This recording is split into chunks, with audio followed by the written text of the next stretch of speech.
आज के हमारे इस वीडियो में हम आपके लिए सर्व पितृ कार्य अमावस्या की पौराणिक कहानी लेकर आए हैं। पौराणिक मान्यताओं के अनुसार श्रेष्ठ पितृ अग्निश्रवात और बर्हिश्रपात की मानसी कन्या अश्रोदा घोर तपस्या कर रही थी।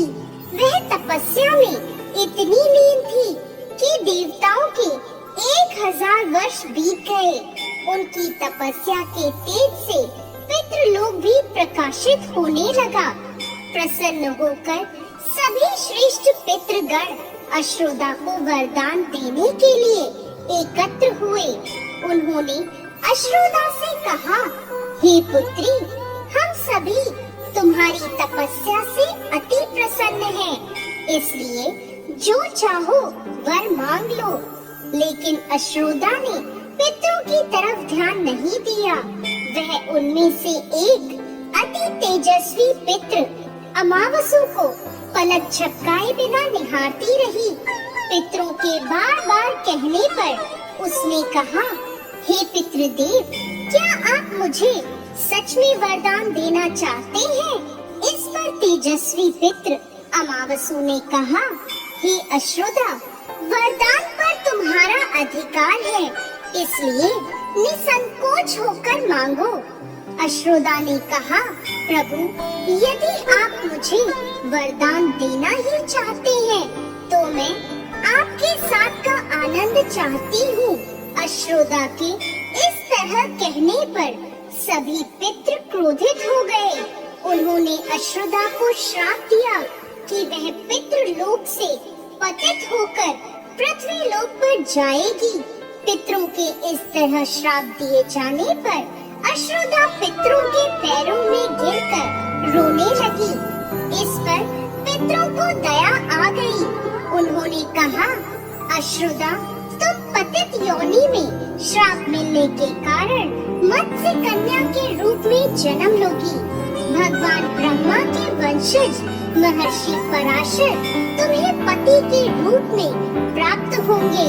तुम्हारे गर्भ से भगवान व्यास जन्म लेंगे। उसके उपरांत भी अन्य दिव्य वंशों में जन्म लेते हुए तुम श्राप मुक्त होकर पुनः पितृलोक में वापस आ जाओगी। पितरों के इस तरह कहे जाने पर अश्रोदा शांत हुई। अपने तेज एवं सौंदर्य से अप्सराओं को भी लज्जित करने वाली अश्रोदा के प्रणय निवेदन को अस्वीकार किए जाने पर सभी पितरों ने अमावसु की प्रशंसा की और वरदान दिया, हे अमावसु, आपने मन को भटकने नहीं दिया, इसलिए आज से यह तिथि अमावसु के नाम से जानी जाएगी।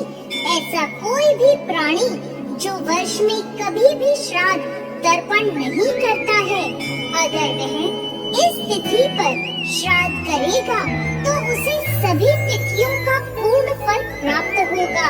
तभी से इस तिथि का नाम अमावसु अमावस्या हो गया और पितरों से वरदान मिलने के फलस्वरूप अमावस्या को सर्व पितृ श्राद्ध के लिए सर्वश्रेष्ठ पुण्य फलदायी माना जाता है।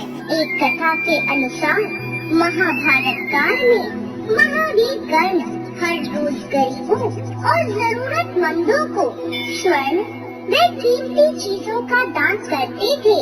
लेकिन महाभारत के युद्ध के दौरान जब उनकी मृत्यु हुई और वह स्वर्ग पहुँचे, तब वहाँ उन्हें भोजन के रूप में थाली में हीरे मोती स्वर्ण मुद्राएं आदि परोसे गए। ऐसा भोजन देखकर कर्ण आश्चर्यचकित रह गए। उन्होंने स्वर्ग के अधिपति इंद्रदेव से पूछा, इंद्रदेव, सभी लोगों को सामान्य भोजन दिया जा रहा है, तो मुझे भोजन के रूप में स्वर्ण आभूषण रत्न आदि क्यों परोसे गए हैं?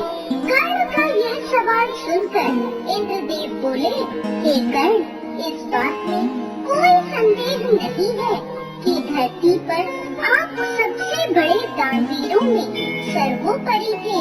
आपके दरवाजे से कभी भी कोई भी खाली हाथ नहीं लौटा, लेकिन आपने कभी भी अपने पूर्वजों के नाम पर अन्न का एक दाना भी दान नहीं किया। इसलिए आपके दरबार में आया हर व्यक्ति आपसे संतुष्ट था, लेकिन आपके पूर्वज अभी भी आपसे तृप्त नहीं है।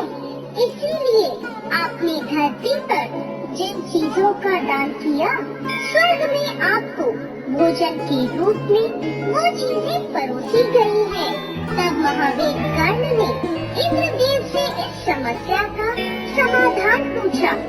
इसके उत्तर में इंद्रदेव बोले, हे कर्ण, आप वापस पृथ्वी पर जाएं और अपने पूर्वजों को तृप्त करने के लिए उनका श्राद्ध करें तथा उनकी संतुष्टि के लिए उनका तर्पण व पिंड दान करें। इंद्रदेव के कहे अनुसार महावीर कर्ण वापस धरती पर आए और अपने पितरों का आवाहन कर उनका तर्पण, पिंड दान व श्राद्ध किया।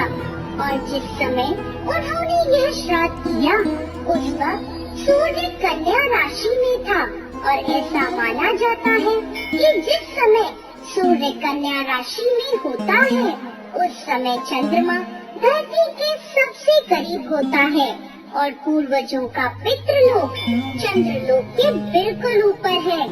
इसलिए यही वह समय होता है जब पितृलोक में बसे पूर्वज धरती लोक में बसे अपने वंशजों से भोजन प्राप्त करने आते हैं।